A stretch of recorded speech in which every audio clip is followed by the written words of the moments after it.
इस देश की राजभाषा हिंदी होगी और लिपि Devanagari. Actually affecting the education of the school children, sir. They are dishonest, my dear friends. They are dishonest. They are not committed to Tamil Nadu students. They are ruining the future of Tamil Nadu students.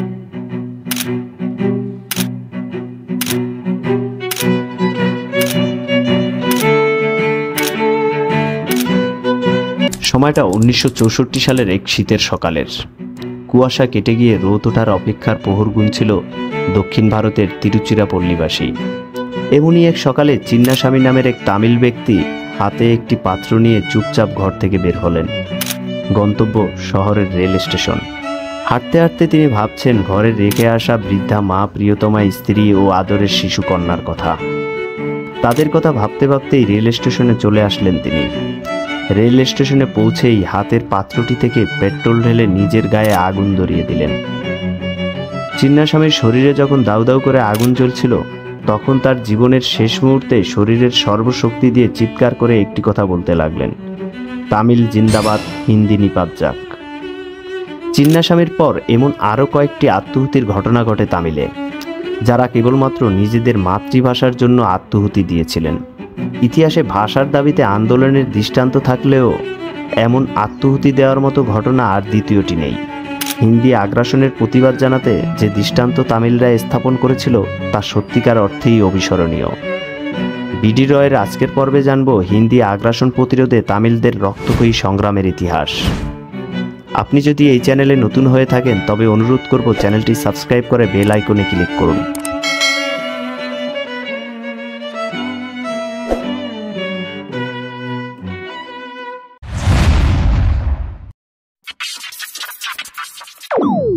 ভাষা শুধু মনের ভাব প্রকাশের মাধ্যমেই না, একটি জনগোষ্ঠীর ইতিহাস, ঐতিহ্য ও সংস্কৃতির সবচেয়ে গভীর অনুভূতিগুলো অগোচরেই গাঁথা থাকে তাদের মাতৃভাষার প্রতিটি পরতে। তাই যখনই কোনো গোষ্ঠী সেই গোষ্ঠীর উপর প্রভুত্ব করতে চায়, তাদের প্রথম আঘাতটা আসে ভাষার উপরে।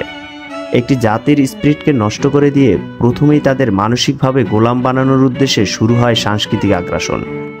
আর এই আগ্রাসনের প্রধান হাতিয়ার হিসেবে কাজ করে ভাষা। এই ভাষাগত আগ্রাসনের আসল রূপ বাংলাদেশিদের চেয়ে কারো ভালো জানার কথা নয়।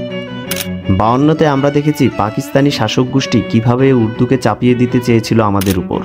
সেদিন যদি বাংলার পরিবর্তে উর্দুকে মেনে নেওয়া হতো, তাহলে সেটিই হতো আমাদের জাতিগত আত্মপরিচয় বিলুপ্তির সূচনা। ভাষা হারানোর সাথে আমাদের বিসর্জন দিতে হতো আমাদের আত্মপরিচয়ের। মূলত শোষক গোষ্ঠীর চরিত্র সব জায়গায় একই রকম। এই ভাষাগত আগ্রাসনের দেখা মেলে নানা জাতির সম্মিলনে গঠিত ভারতেও। দিল্লি কেন্দ্রিক শাসন ব্যবস্থার প্রভাবে ভারতের প্রাদেশিক ভাষাগুলো হিন্দির প্রভাব ও ভাষাগত আগ্রাসনের শিকার হয়, কিন্তু সব জাতি এটি সহজে মেনে নেয়নি। হিন্দি আগ্রাসনের বিরুদ্ধে তামিলনাড়ু বা দক্ষিণ ভারতীয়দের প্রতিরোধ ও আন্দোলন একসময় ইন্ডিয়ান ইউনিয়নকেই হুমকির মুখে ঠেলে দিয়েছিল। সেই আন্দোলনের করুণ ইতিহাস বলা হবে আজকে। সমস্যাটা শুরু হয় ভারতের স্বাধীনতার পূর্বেই। ভারতবর্ষে ব্রিটিশ শাসনের শেষ দশকে এসে ব্রিটিশরা স্থানীয় প্রাদেশিক সরকার গঠনের অনুমতি দেয়। তখন তামিলনাড়ু ছিল মাদ্রাজ প্রেসিডেন্সির অন্তর্গত। 1937 সালে মাদ্রাজ প্রেসিডেন্সিতে রাজা গোপালচারীর অধীনে কংগ্রেস সরকার গঠন করে। সে সময় স্বাধীনতা আন্দোলন বেগবান করার জন্য ইন্ডিয়ান ন্যাশনাল কংগ্রেসের নেতৃবৃন্দ চিন্তা করেন যে সমগ্র ভারতে একটি ভাষা প্রচলিত হলে ভারতবাসীর মধ্যে একতা বাড়বে। তারা সমগ্র ভারতে হিন্দি ভাষা প্রচলন করার পরিকল্পনা করেন। রাজা গোপালচারী সর্বপ্রথম তামিলদের উপর হিন্দি আরোপ করার চেষ্টা চালান। তার সরকার তামিল স্কুলগুলোতে বাধ্যতামূলক বিষয় হিসেবে হিন্দি অন্তর্ভুক্ত করার পরিকল্পনা করে। খবরটি ছড়িয়ে পড়লে তামিলরা ক্ষোভে ফেটে পড়ে, কেননা হিন্দি তাদের ভাষা নয়। তামিল ভাষার মতো হিন্দি শুধুমাত্র অন্য একটি প্রাদেশিক ভাষা। তারা বুঝতে পারে দক্ষিণ ভারতে হিন্দির অনুপ্রবেশ ঘটতে দেওয়ার অর্থ হচ্ছে দীর্ঘমেয়াদে উত্তর ভারতের আধিপত্যের কাছে মাথা নত করা। 3 জানুয়ারি 1938 রাজাজির বাসভবনের সামনে বিক্ষুব্ধ জনতা জড়ো হয়ে তারা এই পরিকল্পনা বাতিল করার দাবি জানায়। সেই আন্দোলন থেকেই প্রায় 1270 জন আন্দোলনকারীকে গ্রেপ্তার করা হয়। এর মাধ্যমেই মূলত শুরু হয় দশকের পর দশকব্যাপী চলমান তামিলদের হিন্দি আগ্রাসন বিরোধী আন্দোলনের। কিন্তু তামিলদের প্রতিবাদ সত্ত্বেও সরকার হিন্দিকে বাধ্যতামূলক বিষয় হিসেবে পাঠ্যক্রমে অন্তর্ভুক্ত করে। এতে তামিলদের হিন্দি বিরোধী আন্দোলন আরও বেগবান হয়। তামিল দেশপ্রেমিকদের নিয়ে গঠিত হয় অ্যান্টি হিন্দি কমান্ড। মিছিল, মিটিং, জনসভা ইত্যাদি কর্মসূচির মাধ্যমে প্রতিবাদ মুখর তামিলরা তাদের দাবি জানাতে থাকে।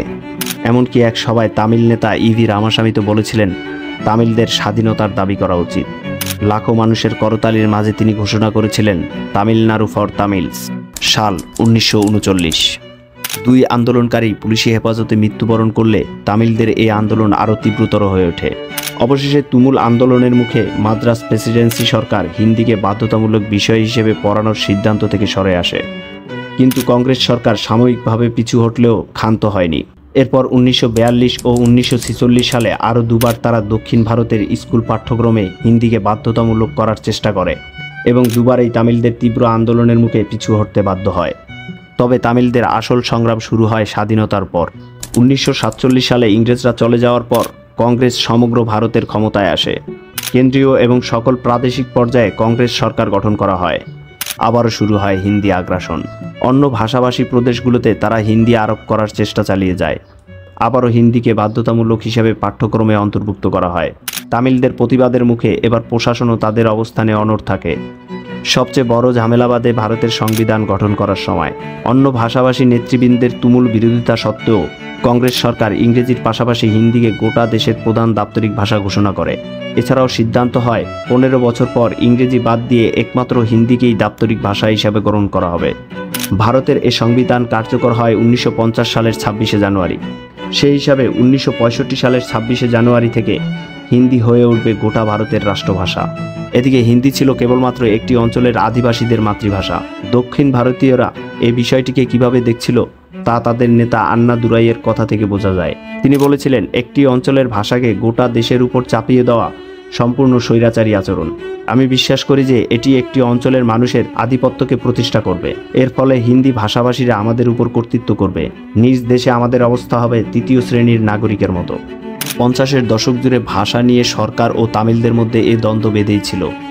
একের পর এক ছোটোখাটো বিভিন্ন ঘটনার মধ্য দিয়ে একটি ফুঁসতে থাকা আগ্নেয়গিরির অস্তিত্ব বেশ ভালোভাবেই টের পাওয়া যাচ্ছিল। 60-এর দশকের শুরু থেকেই সরকার হিন্দিকে একমাত্র দাপ্তরিক ভাষা করার প্রস্তুতি নিতে শুরু করে। তখন তামিলদের আন্দোলন আবার তীব্রতর হয়ে ওঠে। 1960 সালে তামিলনাড়ুর রাজনৈতিক সংগঠন দ্রাবিড়া মুন্নেত্র কাজগমের অধীনে এক হিন্দি বিরোধী সমাবেশ অনুষ্ঠিত হয়। এই সমাবেশে প্রায় 1 লাখ লোক জমায়েত হয়। এমন পরিস্থিতি দেখে প্রধানমন্ত্রী জওহরলাল নেহরু দ্রুত তামিল নেতৃবৃন্দের কাছে বার্তা পাঠান। তিনি বলেন, হিন্দি আগ্রাসন বন্ধ হবে এবং অন্য ভাষাভাষীরা যতদিন না চাইবে ততদিন হিন্দি একমাত্র রাষ্ট্রভাষা হবে না। কিন্তু নেহরুর মৃত্যুর পর লাল বাহাদুর শাস্ত্রী প্রধানমন্ত্রী হলে পরিস্থিতি আবার আগের মতো হয়ে যায়। লাল বাহাদুর শাস্ত্রী নিজেই কট্টরভাবে হিন্দি আরোপের পক্ষে ছিলেন, যার ফলে 26 জানুয়ারি 1965-তে হিন্দিকে একমাত্র সরকারি ভাষা করার তোড়জোড় ভালোভাবেই চলতে থাকে। বলা যায় এ পর্যায়ে এসেই তামিলদের ভেতর ফুঁসতে থাকা আগ্নেয়গিরির চরম বিস্ফোরণ ঘটে, যা অবাক করে দেয় গোটা বিশ্বকে। প্রথমে চিন্নাস্বামী নিজের শরীরে আগুন দিয়ে আত্মহত্যির ঘটনার পর আরও 6 জনের আত্মত্যাগের ঘটনা ঘটে। পত্রপত্রিকায় এই ঘটনাগুলো প্রচারিত হলে তুমুল আলোচনার সৃষ্টি হয়। তখন তামিলনাড়ুতে আন্দোলনের তীব্রতা দিন দিন বেড়েই চলছিল। 1965 সালের 26শে জানুয়ারি ভারতের প্রজাতন্ত্র দিবসকে তামিলরা শোক দিবস পালন করার সিদ্ধান্ত নেয়। 25শে জানুয়ারি এ উপলক্ষে আয়োজন করা তামিল ছাত্রদের একটি শান্তিপূর্ণ মিছিলে সরকারি দলের ইন্ধনে ট্রেড ইউনিয়নের কর্মীরা অস্ত্রশস্ত্র সহ আক্রমণ করে। এতে অনেক সাধারণ ছাত্র হতাহত হয়। এমন সংঘর্ষ দ্রুতই গোটা শহর জুড়ে ছড়িয়ে পড়ে। পুলিশ অ্যাকশনে গেলে তাদের গুলিতে রাজেন্দ্র নামের এক ছাত্র ঘটনাস্থলে নিহত হয়। একের পর এক এমন ঘটনার জের ধরে বিশৃঙ্খলা চরমে ওঠে। উত্তেজিত জনতা post office, rail station, telegraph office ভাঙচুর শুরু করে। এক সময় পুলিশের উপরও আক্রমণ শুরু হয়। এমনকি একদল জনতা 2 জন পুলিশকে জীবন্ত পুড়িয়ে দেয়। আইনশৃঙ্খলা পরিস্থিতির এমন চরম অবনতি ঘটলে সরকার তামিলনাড়ুতে আধা সামরিক বাহিনী নামিয়ে দেয়। এভাবে জনতার শান্তিপূর্ণ আন্দোলন এক ভয়াবহ রক্তক্ষয়ী দাঙ্গায় রূপ নেয়।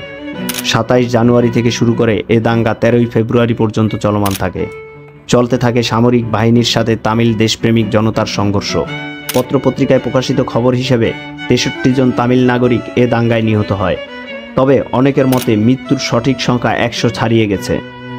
অবশেষে জোরপূর্বক এই আন্দোলন দমন করতে না পেরে প্রধানমন্ত্রী লাল বাহাদুর শাস্ত্রী কথা দেন তারা হিন্দি আগ্রাসন বন্ধ করবেন এবং নতুন করে আলোচনার ভিত্তিতে সিদ্ধান্ত নেবেন। এই প্রতিশ্রুতির প্রেক্ষিতে তামিল জনতা তাদের আন্দোলন বন্ধ করেন। 1 আগস্ট 1968 সালে ভারত সংসদে লুকোয়াম ল্যাঙ্গুয়েজ অ্যাক্ট পাশ করে, তবে এটি তামিলদের প্রত্যাশা সম্পূর্ণরূপে পূরণ করতে পারেনি। অহিন্দি প্রদেশগুলোতে হিন্দি আগ্রাসন এখনও চলছে নানা রূপে। বস্তুত হিন্দি আগ্রাসন নয়, বলা উচিত এটি উত্তর ভারতের সাংস্কৃতিক আগ্রাসন। হিন্দি আগ্রাসনের বিরুদ্ধে তামিলদের আন্দোলন শুধুমাত্র ভাষার প্রশ্নে নয়, এটি ছিল আত্মপরিচয়, সাংস্কৃতিক মর্যাদা এবং কেন্দ্র রাজ্য সম্পর্কের প্রশ্নে এক ঐতিহাসিক প্রতিরোধ। এই আন্দোলন ভারতের ভাষানীতিতে ভারসাম্য ও সহনশীলতা আনার ক্ষেত্রে গুরুত্বপূর্ণ ভূমিকা পালন করেছে।